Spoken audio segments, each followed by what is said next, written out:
78 साल में हमारा समाज आर्थिक रूप से मजबूत नहीं है। नहीं मान रही है सरकार, तो इससे और भी बड़ी रैली करने को हम लोग तैयार कि इस जनसैलाब को देख करके बीजेपी सरकार डर चुकी है। जिसका खून ना खूले वो खून नहीं वो पानी है, और जो इस आंदोलन में ना आए ऐसी धिक्कार जवान नहीं। हम लोग हरियाणा में सरकार बनाएंगे। नमस्कार, आप हिंदुस्तान तहलका देख रहे हैं। इस वक्त मेरी मौजूदगी दिल्ली के इंदिरा गांधी स्टेडियम में है, जहां पर आजाद समाज पार्टी काशीराम की तरफ से महारैली का आयोजन किया गया है। और जिस तरीके से पिछले दिनों सुप्रीम कोर्ट में रिजर्वेशन को लेकर जो टिप्पणी की गई थी, उसके बाद से तमाम विपक्ष जो है वो उस पर आवाज उठा रहा है, जिसमें मुखर रूप से आजाद समाज पार्टी काशीराम जो है और उसके संस्थापक चंद्रशेखर आजाद जो नगीना से सांसद हैं, और वो भी आवाज उठा रहे हैं। यहाँ पर हजारों की संख्या में लोग हैं। लोगों से बात करेंगे कि क्या कुछ वजह है यहाँ आने की, और जो आगे सुप्रीम कोर्ट का जो टिप्पणी हुई है उसको वो किस तरीके से देखते हैं। जाति पात और जो है यही सब के भेदभाव, वो छोटी जात बड़ी जात, यही चीज में ये केवल लड़ाती है और बाकी इसके जीवे का। देखिए अभी यूपी में अखिलेश यादव ने 37 सीट लाए, आखिर बीजेपी की वहां से हार हो गई। इसी तरह से बीजेपी का सुपड़ा साफ हर जगह से होता जा रहा है। ये जात रेत जब से आई है तब से जातिवाद, भेदभाव, यही सब जो है जातियों में बांट दी है। और ये बाकी जो है 250 करोड़ बोला कि अंबानी अडानी का जो है कर्जा माफ कर दिया, वही गरीबों का माफ कर देता तो कितना जो है सुखी रहते। कोई कुछ नहीं किया, केवल हिंदू मुसलमान यही चीजें बीजेपी कर रही है। इसीलिए आज जो है दुनिया जो है इससे भाग रही है। देखो सर, ये सुप्रीम कोर्ट का जो टिप्पणी आई है क्रीमी लेयर लेकर के कि आरक्षण में जो लगाए हैं कोटा पे कोटा होनी चाहिए, और एक हम लोग का ये आह्वान किया हुआ है बड़े भाई चंद्रशेखर आजाद जी ने, जैसे पार्लियामेंट के अंदर में किए हुए थे कि अब यहाँ पे प्लेजियम सिस्टम खत्म होनी चाहिए। इसको लेकर के हम लोग एक ये महारैली रखा गया था। इससे पहले आप रामलीला मैदान पे थे, जिसको क्या परमिशन नहीं मिला, कि इस जनसैलाब को देख करके बीजेपी सरकार डर चुकी है, क्योंकि बहुजनों की ताकत को देख करके डर चुकी है। और दूसरी बात, हम लोग आरक्षण में प्लेजियम सिस्टम नहीं है, आरक्षण में वर्गीकरण नहीं होने देंगे, क्योंकि हमारे भाईचारा को ये तोड़ने का प्रयास किया जाता है। लेकिन हमारे कुछ भाइयों को जो नहीं समझ पाए, जैसे कुछ वाल्मीकि समाज से वो समझ में नहीं पाए, जैसे हमारे बड़े भाई दिल्ली के प्रदेश अध्यक्ष हिमांशु वाल्मीकि जी है, वो समझते हैं अपने समाज को समझाए। लेकिन अगर लग रहा है सुप्रीम कोर्ट को कि नहीं, हम दलित समाज में, आदिवासी समाज में कहीं इसको सही से आर्थिक रूप से मजबूत नहीं हो पाया है, तो आप दलित का इतना बड़ा हितैषी है तो उसके लिए 10% अब आरक्षण लेकर के आ जाओ। ईडब्ल्यूएस को दे सकते हैं 10% आरक्षण, तो फिर दलित समाज में जो है व्यक्ति उसको क्यों नहीं दे सकते। आप बोलते हैं आर्थिक रूप से मजबूत हो चुके हैं, कहाँ से मजबूत होगा भैया? जब से 78 साल में हमारा समाज आर्थिक रूप से मजबूत नहीं है, अब उस पर क्रीमी लेयर लगाने की बात करते हो। आगे क्या रहेगा, क्योंकि आज इससे पहले भी एक बार भारत बंद हो चुका है, आज महारैली थी, आगे क्या कुछ रहेगा? देखो, आज सरकार को घुटना टेकना पड़ेगी। आप देखे होंगे कि यहाँ के नेट या जो कॉल है सब बंद कर रखे हैं, क्योंकि उसको पता है दलितों की ताकत, कि ये जब अपने आप पे आते हैं तो कहीं ना कहीं पूरे दिल्ली नीली हो चुकी है। ये हम नहीं बोल रहे, आप लाखों की तादाद को, भीड़ को देखिए। और सर सुप्रीम कोर्ट का जो जजमेंट है उसको वापस लेना पड़ेगा, क्योंकि ये जजमेंट से हमारे बहुजन समाज को बहुत ही आहत पहुंचा है। इसलिए जजमेंट से हम लोग खुश नहीं है। अगर लग रहा है कि नहीं, कुछ हमारे दलित समाज में भी ऐसे व्यक्ति है जिसको खुश है, लड्डू बांट रहे हैं, तो उसके लिए अगर लग रहा है हम लोग उसको आपसी भाईचारा बनाएंगे, उसको समझाएंगे। और हम लोग अब एक जाति जनगणना होनी चाहिए इस देश में, और वहाँ पे भी जिसकी जनसंख्या आधारित उसको आरक्षण मिलना चाहिए। अगर ओबीसी 65% आबादी है इस देश में, तो 65% उसको आरक्षण मिलना चाहिए। अगर हम इस देश में 15% आबादी है, तो हम लोग को उसकी उस आधार पर आरक्षण मिलना चाहिए।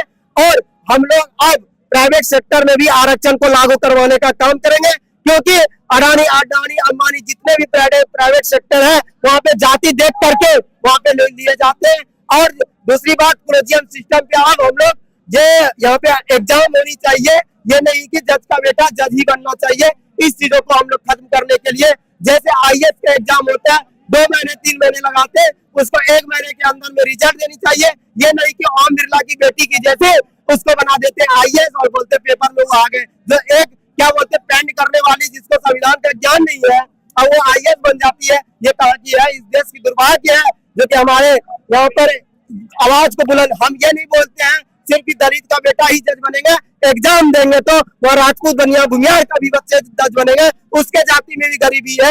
इस चीज को लड़ाई आप चंद्रशेखर भाई लड़ रहे हैं, सिर्फ चंद्रशेखर भाई एक जाति विशेष के लिए लड़ाई नहीं लड़ते हैं।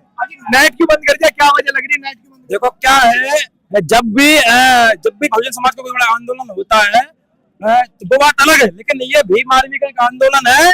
और अगर देखना है वास्तव में आप बहुजन समाज की ताकत देखना है, अगर आपको भीम आर्मी आजाद समाज पार्टी का देश के लोगों की ताकत देखनी है तो आज इस दिल्ली के अंदर आकर बहुजन समाज भीम आर्मी आजाद समाज पार्टी की लोग ताकत देख सकते हैं। साथियों, लोग मान चुके हैं, बहुजन समाज के लोग अपना चुके हैं कि आने वाले समय में, और ये समय बड़े भाई चंद्रशेखर आजाद जी को पूरा देश नेता मान चुका है, और हम उत्तर प्रदेश का मुख्यमंत्री बनाने के बाद देश का प्रधानमंत्री भाई चंद्रशेखर आजाद जी को बनाएंगे। इस देश में शोषित वंचित समाज का जो तबका है उसको हक बराबरी अधिकार दिलाने का काम भीम आर्मी आजाद समाज पार्टी करेंगी, बड़े भाई चंद्रशेखर आजाद जी करेंगे। साथियों,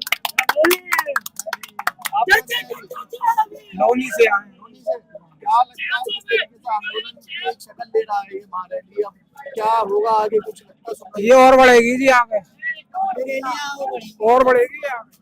मैं श्रावस्ती जिला नेपाल बॉर्डर से हूँ देखिए जी, यूपी से। और इस आरक्षण के ऊपर अभी तो बड़े भैया के आह्वान से हम लोग अभी इतना ही भीड़ जुटा पाए हैं। अगर अभी नहीं मान रही है सरकार तो इससे और भी बड़ी रैली करने को हम लोग तैयार हैं।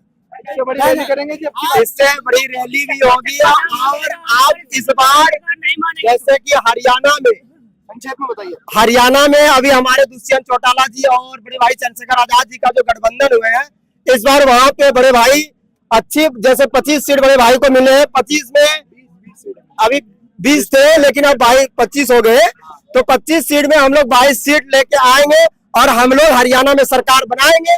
क्योंकि वहां के किसान, जाट, वाल्मीकि जितने भी ये सरकार कांग्रेस और भाजपा वाले से कहीं न कहीं नाराज भी है, क्योंकि वहां पे किसान सबसे ज्यादा नाराज है, हमारे समाज दलित समाज वहां भी नाराज है। इसलिए इस बार वहां दुष्यंत चौटाला जी और बड़े भाई चंद्रशेखर आजाद जी अच्छी खासी वोटों से अपनी सरकार बनाएगी। देखो जी, सबसे पहली बात है, मैं कहना चाहूंगा आप जो जितने भी मेरे भाई है आए हैं दूर से चलकर, मैं इनका स्वागत करना चाहूंगा। ये बड़ी उससे आए हैं, तो मैं कहना चाहूंगा इसके अंदर जो मैदान है ये इतनी जगह नहीं है, जिसके अंदर जो रामलीला मैदान था वहाँ पे रद्द कर दिया गया। इस यहाँ पे 15,000 मैन पावर का है, लेकिन जो कि आदमी 50,000 आ सकते हैं, लेकिन इसमें 15,000 आ रहे हैं। इतनी जगह नहीं है इसमें। मतलब कहने का मतलब ये कह रहे हैं कि आदमी जगह कम है, लोग ज्यादा हैं। जी भैया, बिल्कुल बहुत ज्यादा देख रहे हैं आप, पब्लिक कितनी है यहाँ पर, जगह भी नहीं है, बहुत पब्लिक रोडों पे घूम रही है, अंदर जगह नहीं है।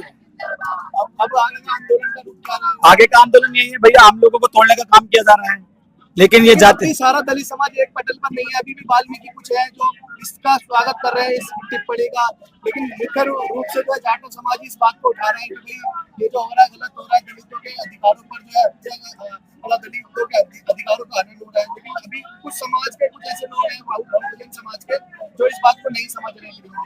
बड़े भैया बहुत जल्दी समझ में आएगा उन लोगों को भी।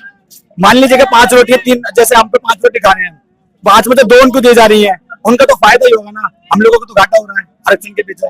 कहीं ना कहीं सुप्रीम कोर्ट भी हमारा तोड़ने का काम किया जा रहा है, हम लोग समाज में बखेरने का काम कर रहे हैं, लेकिन कोई नहीं, जल्दी होगा, निर्णय लिया जाएगा। देखो आज बड़े भैया ने लिए, सभा अंदर कर रहे हैं और समझाया भी लोगों को, देखते हैं इससे आगे क्या होता है और आंदोलन जारी रहेगा।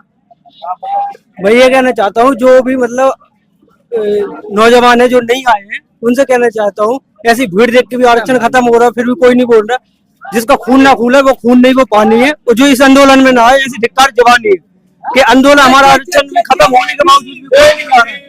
ऐसे सबको एक साथ आना चाहिए और सब लोगों को एक साथ समर्थन करना चाहिए। भाई क्या लगता है, अभी भी कुछ बहुजन समाज के कुछ ऐसे लोग हैं, कुछ ऐसी जाति के लोग हैं जो अभी भी इसको नहीं समझ रहे हैं, और जो ये आरक्षण खत्म करने के बाद एक तरफ से यही जारी तो वो उसका स्वागत कर रहे हैं, ये क्या वजह लगता है? दरअसल वो दुश्मन के पाले में चले गए हैं, ये उनकी नासमझी है।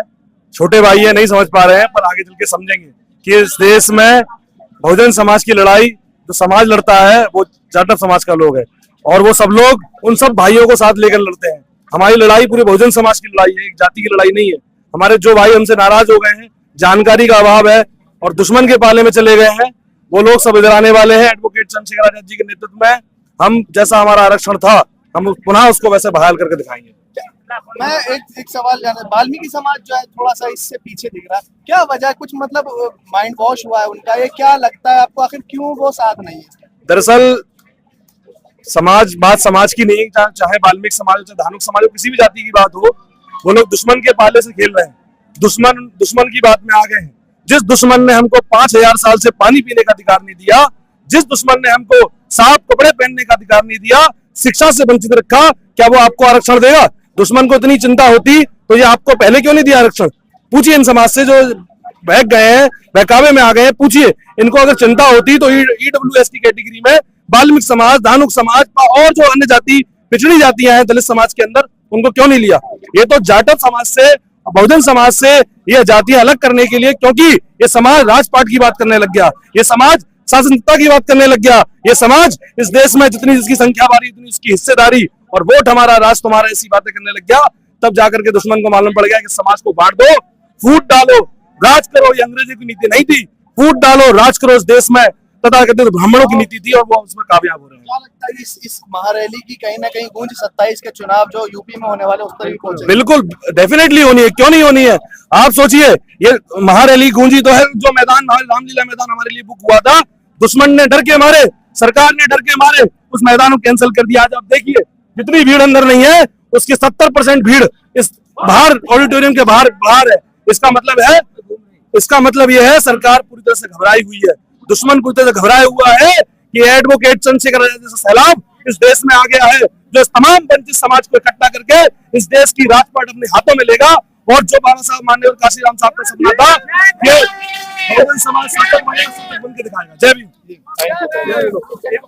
आज भाई हिंदुस्तान तहल का फेसबुक पे डाल देना, आ जाना। भैया जी, मैं जानना चाह रहा हूँ कि आज जिस तरीके से एडवोकेट चंद्रशेखर आजाद नगीना सांसद ने आज महारैली करी, समाज के सभी लोग यहाँ पर आए हैं, ये लड़ाई जो चल रही है तो कहीं ना कहीं अब क्रीमी लेयर का एक नाम दिया जा रहा है। क्या क्रीमी लेयर किसे कहा जा रहा है? देखिए, आप ना इतिहास उठाकर देखेंगे, जब सम्राट अशोक के 10वें प्रजा ब्रह्मदत्त मौर्य की जब हत्या हुई, भैया आप बोलते रहो, जब ब्रह्मदत्त मौर्य की हत्या की गई तो उसके बाद जो हमारा समाज था इस देश के अंदर, क्या था, बौद्ध में भारत था। उस समय देश के अंदर जातियां नहीं थी, तो उन लोग आर्य जो थे उन्होंने जब उसकी हत्या करी तो इस देश के अंदर जातियां बनाई। और जातियां किन में बनाई? सूत्रों में। उन्होंने ब्राह्मणों में जातियां क्यों नहीं बनाई? उन्होंने क्षत्रियों में क्यों नहीं बनाई? उन्होंने वैश्यों में क्यों नहीं बनाई? तब जाकर उन्होंने 85% समाज को जातियों में बांटा। अब मान्यवर साहब काशीराम जब आए तब उन्होंने समाज को 85% समाज को बहुजन समाज का नाम दिया। बहुजन समाज को संगठित करके मान्यवर साहब के जाने के बाद भाई एडवोकेट चंद्रशेखर आजाद जी इस मूवमेंट को लेकर चल रहे हैं। पूरे देश के अंदर एक मैसेज नगीना से देने का काम किया। जब भाई एडवोकेट चंद्रशेखर आजाद जी को बहुजन समाज ने अपना एक कीमती वोट दे करके पार्लियामेंट के अंदर भेजा, और जब पार्लियामेंट के अंदर भाई एडवोकेट चंद्रशेखर आजाद जी गए तो उन्होंने इस बहुजन समाज के हक अधिकार की बात करी, तो इस सरकार के पेट में दर्द होने का काम किया। और इन्होंने क्या सोचा, इस समाज को फिर से कैसे बांटा जाए, तो उन्होंने क्या कहा, वर्गीकरण को ले आए, है ना। अगर सरकार इतनी ही शुभचिंतक है, हमारे जो निचले पदके में जो लोग आते हैं तो उनके लिए अलग से ईडब्ल्यूएस में जाकर के आरक्षण करें, उन्हें लाके बराबर में खड़ा करें। ये तो बांटने वाली बात है। ये बात है हमारे जो वाल्मीकि समाज, धानुक समाज, जो अदरवाइज खटीक समाज जो लोग हैं जो इस बिल का समर्थन कर रहे हैं, उनको ये बात समझनी चाहिए। वो अलग से मान के चलो, ब्राह्मणों को ये सरकार जिनका 55% आरक्षण इस देश के अंदर है, 52% आरक्षण सुरक्षित है, उनको ये लोग गरीबी रेखा में 10% आरक्षण अलग से देते हैं। तो क्या उन लोगों के लिए अलग से आरक्षण नहीं हो सकता? यानी एससी समाज का 15% आरक्षण है, उसमें वर्गीकरण लेके आएंगे। जो 10% उनको दे दिया, 3-3.5% लोग उसमें लेके नहीं आएंगे लोग। तो फूट डालो, राज करो की राजनीति है। बहुजन समाज के लोगों को ये बात समझनी पड़ेगी कि ये सरकार है, इस समय जो सरकार वर्तमान में चल रही है, ये भाई एडवोकेट चंद्रशेखर आजाद जी के नेतृत्व में जो बहुजन समाज इकट्ठा हो गए, जो सत्ता की तरफ काबिल हो रहा है, उसको रोकने का षड्यंत्र है। इस षड्यंत्र को समझना होगा और मेरे बहुजन समाज के लोगों को सतर्क होना पड़ेगा। उस बीजेपी और आरएसएस की चाल को समझना पड़ेगा।